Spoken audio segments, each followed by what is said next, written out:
Dan an siúr go raibh scat agus a champánig méthe as rairc, agus dúmpi siad de dró na bonáite, 700 míle bua. Bheadh ortha go huile mhíle hiúil, agus bhreatha methe bheithin an na stóid bhí an seo san súd, feadh an bhealaigh a shrisint. Bíad William Lashley agus an tefigeach Teddy Evans de campánig a bhí a Crean an trosa.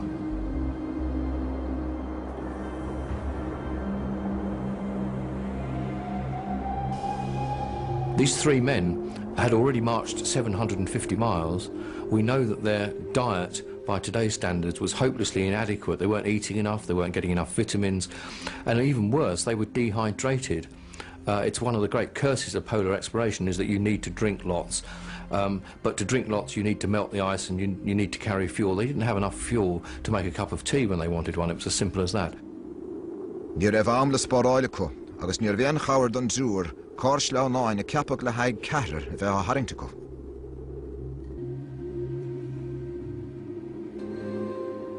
Bhí tróimsú har a bheith táchtach an airmhá áil-mhór, agus bhí siad de brathir ling seoir na meile, Teddy Evans. Ach tar éis strachailt an uas air frá Beardmore, bhí Evans ag éirí níos ligge in aige lé. He was so weak he couldn't even stand up. From the knees downwards he was black and blue, his teeth were all loose. He felt sick and ill. He thought he was going to die.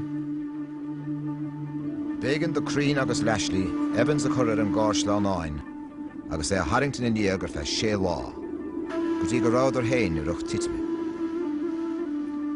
Crocodar a bobble agus chuidir Evans a stechan. Ní ráidir a nána a Harrington is fuide. I remember my father telling me Crean burst into tears. He said he could feel his hot tears on his, sort of soaking his face. And Lashley said, "Look here, Crean, this isn't the time to make a scene," as he put it. Bhí an siúracha bhruach an altar. Bhí Evans a fáil bháis. Bhí a gcuid bí a caite. Bhí siad fós 35 mhíle an monáid. Fui dhéirigh dúirt Evans leo, thug sé ordú dóibh, ágant an sin agus iad héin a choáilt. Dúchtaíodar an tuirdú sin a ghlacha, agus dúirt Evans héin gur bé sin an tain ordú riamh a thug sé do bharnéalach nar glachú leis.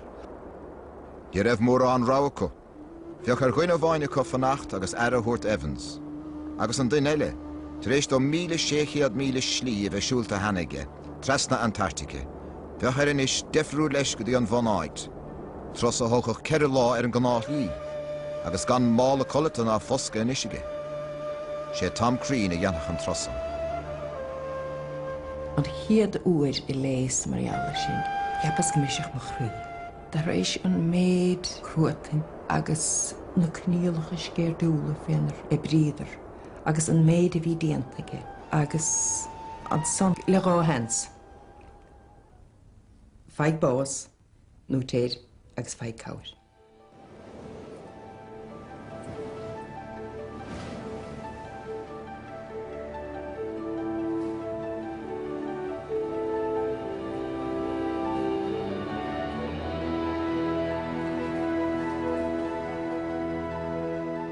An sneachta go donna, bhí stirrma teachtasteach, ní a bí ar bí ag Crean seachas 3 brisce agus pí a seapaláide. Stop sé le bheala agus dis sé cúpla brisce, agus an sin a raig leis a ríist. Tréachta, stúcha leis an ocras, gan néal colata feite gé, ach an tuiscin gé gcónaí go raibh Evans a fáil bháis sa phobal taobh hirdé. Ba cuma faoin corp, ba cuma faoin spread, bhí an toil in nuachtar, dhéon se an agna suas. This man will not die. Och nuair a dhéag in a dhé sin, bhí Tom Crean sa bhanáid ar a gcósta. Ar a buinte sin, Dimig cás le náin agus madarí chun Lashley agus Evans a thátháil. Ar íon ar éigean a tháinig siad slán. If he'd spent more than 18 hours doing that 36 miles, which is very tough going, he would have died and the other two would have died because a big blizzard came along which would have wiped them out about 2 hours after he made it to the base. Tom Crean's solo march is without question the greatest feat of individual heroism in the whole polar exploration history, both in Antarctica and the Arctic North. There's absolutely no question about that at all. If Tom Crean had failed, I wouldn't be sitting here talking to you, or wouldn't have existed. Ní fistoine kunna sig eirig le sé dhéanamh ach dhéin. Le rábhriosca agus píosa chocolate. Tar éis an trais éachtaigh sin agus bethe Evans a Hábháil, Dan Crean go bhfuilfeadh Scott. Chuaigh 16 agus míana hart, ach ní a bhéon rian den bheitheal a chuaigh don bhol. Tris sé bhí Cuid buim tarthála amach ar an deach éire, agus Scott agus a chompánig á lurag acu. Láin lé leis na madraí agus na sleánáin agus ag fear amach géirí finis go hééis éigen áilt.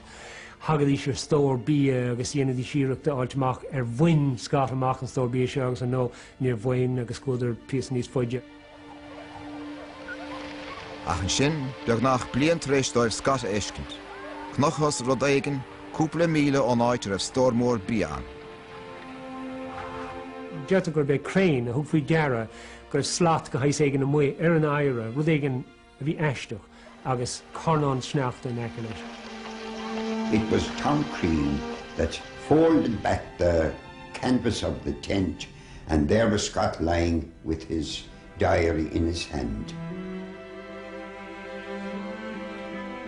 Dinis díalann Scott an Scéal.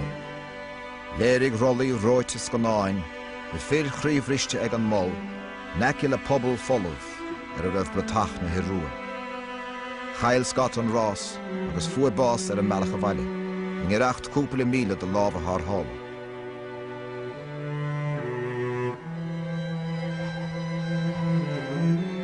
They all died before Scott, and he had the diary in his hand and the pencil, and he wrote the last line in it. I think it was, "For God's sake, look after our people."